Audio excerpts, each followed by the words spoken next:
Welcome back to my YouTube channel. Imad Wasim ने retirement दे दी है। मैं भी पिछली वीडियो में जिक्र कर रहा था इनका कि यार भाई साहब को एनओसी नहीं मिल रहा, भाई साहब को एनओसी नहीं मिल रहा। अब मैं आपको बताऊं ना, तो मुझे पहले से पता था कि ऐसा ही कुछ होने वाला है। कंफर्म नहीं पता था कि यही बिल्कुल एग्जैक्ट यही हो जाएगा, बट ये मुझे पता था कि ऐसा ही कुछ होने वाला है। क्यों? अब मैं आपको बताता हूँ। इमाद वसीम जिस रीजन से खेलते हैं ना, नेशनल T20 में, उस रीजन में इमाद वसीम को एज अ कैप्टन खिलाया जाता है। उस रीजन के जो कोच हैं जुनैद खान, उनसे भी पूछा गया था कि यार आपने बोला इमाद वसीम को, तो उन्होंने बोला था भाई जी मैंने बोला इमाद वसीम को कि आप खेलो नेशनल T20 में, बट इमाद वसीम का कोई इंटरेस्ट नहीं था नेशनल T20 में। अब इमाद वसीम की रिटायरमेंट के पीछे मैं आपको रीजन तो बहुत सारे हैं, ठीक है। अब आपको बताया तो चले कुछ रीजन जो मुझे, जहां तक मुझे नॉलेज है वो मैं आपसे शेयर कर देता हूँ। सबसे बड़ा रीजन ये था भाई कि उनको ना एक, जिसे कहते हैं ना आपके, उनको पाँव में जंजीर आ गई थी एक तरह से उनके। समझ में आ रही है आपको? सीन ये था कि इमाद वसीम अब पीसीबी के सेंट्रल कॉन्ट्रैक्टेड खिलाड़ियों में आते थे, ठीक है। जो बंदा सेंट्रल कॉन्ट्रैक्टेड खिलाड़ी होता है ना, वो एक तरह से आपका एम्प्लॉय होता है। ये पीसीबी के एम्प्लॉय थे। अब इनको कहीं भी लीग खेलने जाना है ना अगर, तो इनको एनओसी चाहिए था पीसीबी से। एज अ पाकिस्तानी क्रिकेटर भी इनको एनओसी चाहिए, बट ये पीसीबी के एम्प्लॉय हैं। जो दूसरे हैं वो एम्प्लॉय नहीं है, पर फिर भी उनको एनओसी चाहिए पाकिस्तान क्रिकेट बोर्ड की तरफ से कि भाई हमारा प्लेयर है, ठीक है। जैसे आपको पता होगा लास्ट टाइम मोहम्मद आमिर, हमारे प्यारे मोहम्मद आमिर भाई जो थे, वो गए थे 2-3 दिन बैठे रहे ऐसे ही, चौथे दिन वापस आए, 5वें दिन एनओसी मिल गया और जाके फिर दोबारा उन्होंने T10 खेल ली। अब इमाद वसीम का भी सेम यही सीन चल रहा था भाई, उनको नहीं मिल रहा था, एनओसी नहीं दे रहे थे पीसीबी वाले। अब क्यों? क्योंकि वो ऑब्वियसली वो सेंट्रली कॉन्ट्रैक्टेड थे। अब ये सारा का सारा जो पीछे से सीन चलता आ रहा है ना भाई, जो सिंपल सी बात है, ये है पैसे का चक्कर। लास्ट टाइम इमाद वसीम से उसी वो शो में ही सवाल हुआ इमाद वसीम से, तो उन्होंने बोला भाई हमें घर चलाने के लिए लीग्स खेलनी पड़ती हैं यार।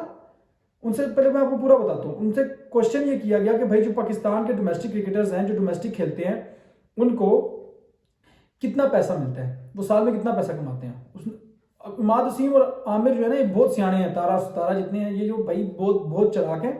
ये कहते हैं भाई को 10-15-20 लाख, 10-15-20 लाख।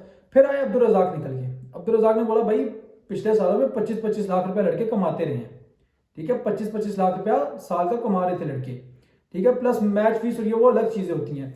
जब आपका एक कॉन्ट्रैक्ट होता है ना, सेंट्रली कॉन्ट्रैक्टेड होते हैं, तो ये आपकी एक वो होता है बेसिक सैलरी, और प्लस जो आप डेली का खेलते हो ना, वो आपको क्या बोलते हैं उसको, TADA बोलते हैं, आई थिंक उसको कुछ ऐसे ही बोलते हैं, मुझे पक्का नहीं याद। तो वो मिलता है। तो रज़ाक निकल के बोले भाई उन्होंने 25-30 लाख, 20-25 लाख रुपया मिलता है महीने का। फिर इमाद वसीम कहते हैं आप देखें यही फर्क है, इंडिया में 1 करोड़ रुपया लड़का कमाता है, 1 करोड़ रुपया लड़का कमाता है। तो इसीलिए ना हम लोगों को फिर अपना घर चलाने के लिए ना बाहर की लीगें खेलनी पड़ती हैं यार। यकीन करें, मैं क्या बोलूँ, कुछ सेंस बनती है इस बात की, आप बताएं मुझे। अब इंटरनेशनल क्रिकेटर हो के आप ऐसे रंडी रोने डाल रहे हो टीवी पे बैठ के, यार क्या बोले बंदा। अच्छा छोड़ें उस बात को, आज इमाद भी हमारे चले गए हैं, तो आज हम थोड़ा लाइटर नोट पे इस वीडियो को बनाएंगे। तो इमाद वसीम का जो मसला आ रहा था सारा का सारा, वो ये आ रहा था कि भाई उनको एनओसी नहीं मिल रहा था, और उनको पीसीबी ने बोला भाई आप हमारे एम्प्लॉय हो इस टाइम पे, ठीक है, आप सेंट्रली कॉन्ट्रैक्टेड प्लेयर हो, आप हमारे एम्प्लॉय हो, और आपको हम लोग नहीं देंगे एनओसी। अब ये मुझे कैसे पता था कि यार ये होने वाला है? ये इस वजह से कि जो इमाद वसीम के रीजन की टीम थी ना, उसका कप्तान हारिस रऊफ को अनाउंस किया कल जब नेशनल T20 की टीम सारी आई ना लिस्ट, तो वो हारिस रऊफ को एज अ कैप्टन उन्होंने बताया कि भाई हारिस रऊफ हमारा कैप्टन होगा। तो तभी मुझे ये शक पड़ गया था कि भाई कुछ ना कुछ सीन अंदर से दाल पक रही है।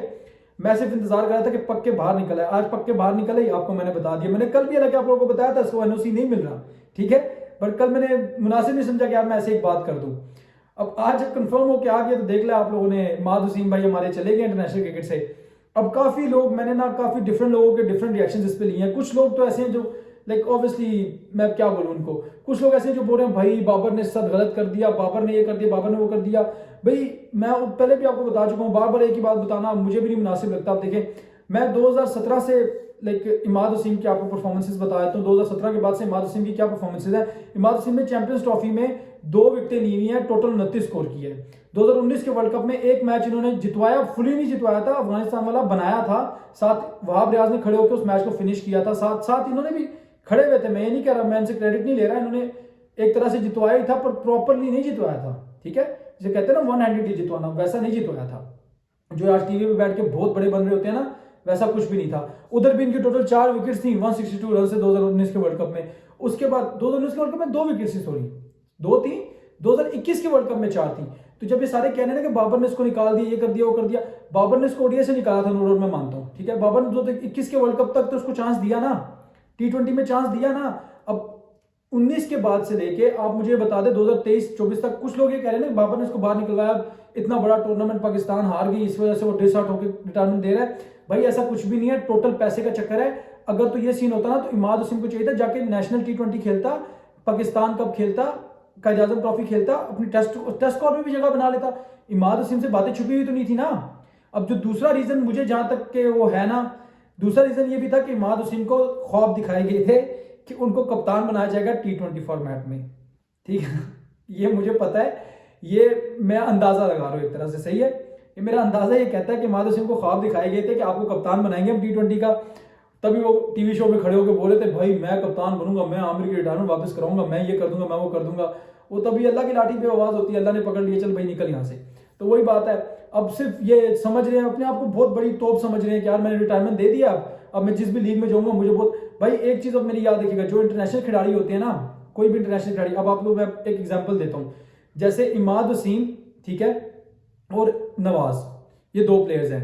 अगर इमाद वसीम की एक लीग में ना कॉन्ट्रैक्ट मिलता है इनको, तो ऑब्वियसली जो पहले से कॉन्ट्रैक्ट हो रहा है वो तो डिफरेंट चीज है ना, नया कॉन्ट्रैक्ट। इमाद वसीम को जो कॉन्ट्रैक्ट जितने पैसों में मिलेगा ना इस टाइम पे, उससे ज्यादा पैसों में नवाज को मिलेगा।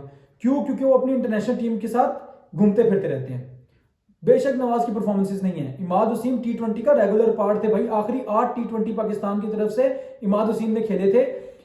इवन के इमाद ने 8 खेले थे, बाबर ने 5 खेले थे, क्योंकि पाकिस्तान ने 3 T20 के लिए जो वो हमारी अफगानिस्तान वाली सीरीज थी उसमें इमाद वसीम गए थे शदाब के साथ, शदाब एज अ कैप्टन गए थे। तो इमाद वसीम ने 8 के 8 T20 खेले थे लास्ट। अगर तो कोई बात ये करता ना भाई बाबर की वजह से इसने रिटायरमेंट लिया, तो भाई उसके मुंह पे यही रखो एक पक्की सी सिंपल सी बात है। अगर तो ऐसा सीन होता बाबर की वजह से ली होती, कोई ऐसा सीन होता तो भाई आपको पता चल जाना चाहिए था। आखिरी 8 T20 मैचेस खेला हुआ है, T20I मैचेस जो पाकिस्तान ने खेले हैं उसमें इमाद वसीम थे। तो अगर आपको इतना ही मसला था बाबर से, अगर आपको तंग कर रहा था बाबर, बहुत ज्यादा आपको काट रहा था, आप टेस्ट से और वनडे से ले रहे थे रिटायरमेंट, अब T20 में रहते ना। अगर आपका लीग्स का चक्कर नहीं था, आपने पैसे के पीछे नहीं भाग रहे थे आप, तो आप रहते। आपको किसने मना किया?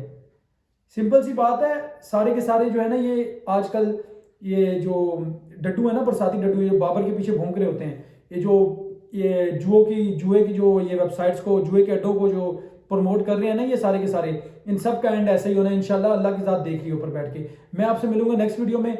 और बाकी इमाद भाई आपको हैप्पी रिटायरमेंट, अल्लाह आपको बहुत सारी कामयाबियां दे, हमें दें आप इजाज़त। मैं आपसे मिलूंगा नेक्स्ट वीडियो में। मैं दोबारा बोल चुका हूँ ये, और चैनल को सब्सक्राइब करना नहीं भूलना आपने। भाई 80-90% आवाम वो है जो सब्सक्राइब नहीं कर रही यार, ये तो गलत बात है। आप कंटेंट देख रहे हैं, अगर आपको समझ में आ रही है तो एंजॉय कर रहे हैं आप, तो फिर तो आपको लाजमी सब्सक्राइब करना चाहिए। बाकी वीडियो को लाइक कर दीजिएगा अगर आपको दिल किया तो। मैं आपसे मिलूंगा नेक्स्ट वीडियो में। बाकी मुझे इतना तो पक्का पता है कि भाई जो आमिर और इमाद के आमिर और इमाद के फैंस हैं वो वीडियो अभी तक बंद करके जा चुके होंगे। पर अगर फिर भी कोई रहता तो भाई मेरी तरफ से माजरत यार। इमाद भाई का बहुत अच्छा करियर था, 130 मैचेस में पाकिस्तान को उन्होंने रिप्रेजेंट किया है, तो कोई बात नहीं। खैर अब किसी और को आप जो भी बाबर के खिलाफ बोले ना, अभी फिलहाल इर्द गिर्द में देखें, आप उसके फैन बन जाएं। मैं आपसे मिलूंगा नेक्स्ट वीडियो में, मुझे दें इजाजत। अपना बहुत सारा ख्याल रखिएगा, चैनल को सब्सक्राइब करना नहीं भूलना आपने।